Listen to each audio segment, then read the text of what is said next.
Hello, friends. Good morning, good evening, and a peaceful night to some of you who are in United Kingdom. Welcome back to another weekday and the start of another weekday, which is also the last round when the last round was played. And in this podcast or a quick bite on the daily news, we cover the top news from Premier League in the last few days, what the fans say, as well as the topic of the day or the top story this time. And anything you have to tell us in terms of your questions, do let us know because this weekend we will be starting our round of weekly updates where we will go over some of the issues, some of the topics that have happened so far during the week. So let's, no, wait, before we begin, what are we missing? Yes, please hit on the subscribe channel, please hit on the bell icon, please go to our Facebook page, LinkedIn page, like us, share us, and spread the message on Twitter that we are there to connect with all of you for Premier League. Yes, only Premier League updates. We don't cover La Liga, we don't cover any of stuff like rumors, transfers. So, pure facts, pure fans' opinions, and fans' emotions. So, if you are interested in connecting with our community, please reach out to us. Even you can email me directly at premierleaguemuseum@gmail.com. Visit our website EPL24x7 as well. You will find dearth of information out there. So let's get started now with the top news. Well, the results are in, the matches are over for this round, and obviously the biggest match that we had, at least up till now. We have one more coming up this weekend. We'll talk about that later. But Chelsea lost to Manchester City 1-0. This was a week which was supposed to be which could have been a statement week but turned out to be none. Manchester United lost to Aston Villa at home. Chelsea lost to City, so there is no clear cut runaway leader. Liverpool got held at Brentford, so pretty much no statement could be made at least this week. Next week maybe, but we'll leave that for the next week. But in terms of Norwich, the usual story: lost Arsenal and Tottenham. Is it a revival of Arsenal or is it the complete southward downturn of Tottenham? Let's see. But those were the key results. Obviously, Leeds had a dramatic collapse against West Ham. We know Brighton, they came back at the last minute of the game against Crystal Palace today, as well as Wolves. Raul Jimenez, what a fairy tale comeback after a almost like it was like a new life given to him after the skull injury he had. So, very eventful weekend. And let's come to the Premier League table that looks right now. So, as you can see here, Liverpool are now sitting at the top with Manchester City. Well, Brighton had a good chance today, but they could not. So, Manchester City, of course, is on the number two, Chelsea third, and United fourth. So there wasn't much change that had happened at the top just because all the teams at the top lost points. Obviously, Manchester City gained grounds, but Liverpool currently sit at the top with just 1 point lead. So that's pretty much on the current table. Now let's talk about the latest news, which is right here.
All right. Thank you for watching. And let's move to now the top story. The top story that we have today, which is from Thomas Tuchel. And it's a very interesting story which has come back, and it's all in terms of the statistics.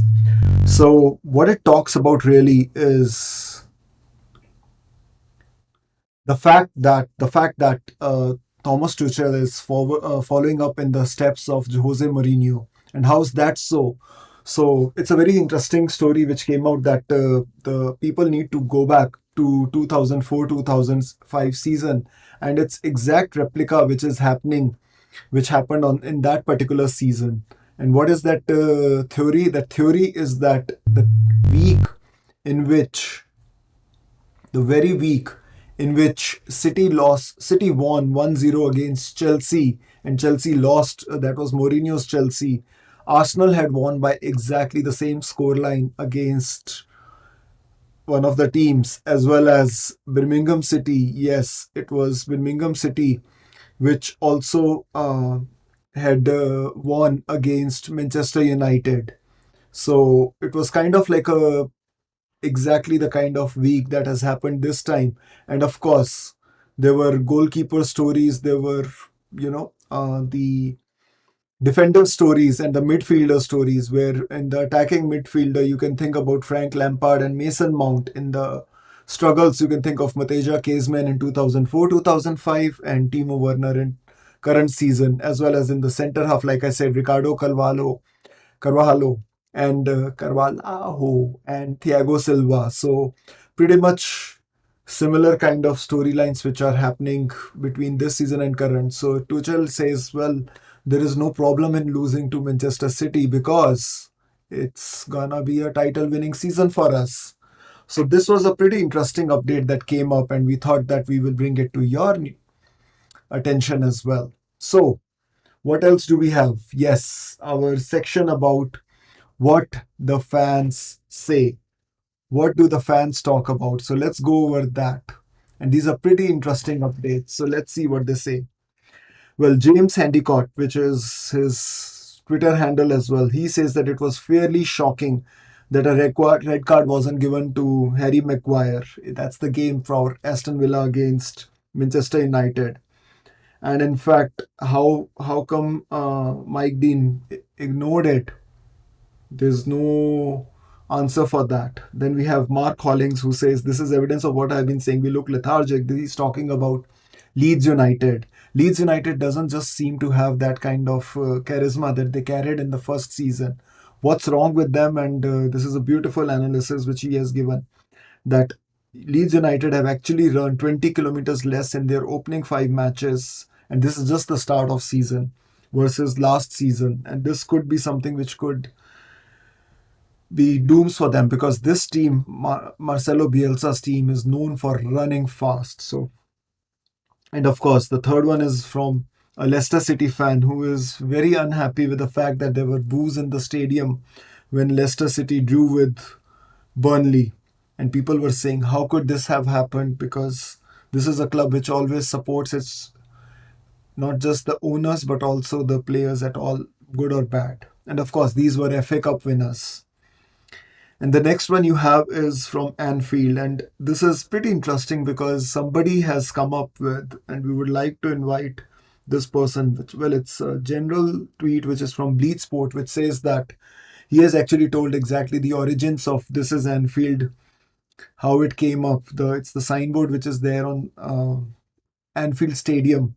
And there's a very interesting history about it because Jurgen Klopp had told everybody before they won the titles not to touch it until they have actually won the title. And of course, there is doom and gloom at Norwich City, and one of the fans has actually said, "Can you see us getting the first points?" Quite interesting. And then the last one is from Saints, where they feel that the reason why they are not able to win, or they are doing this bad, is because they don't have a clinical finisher. Nothing like Paul Lambert, Pele, or Ings. Danny Ings, of course, was sold, and it's still a mystery why they sold their such a high performing striker. Adam Armstrong doesn't seem to have this. So those were the very nice updates that we got from fans. And of course, we will reach out to you because we appreciate the fact that you had these kind of interesting updates.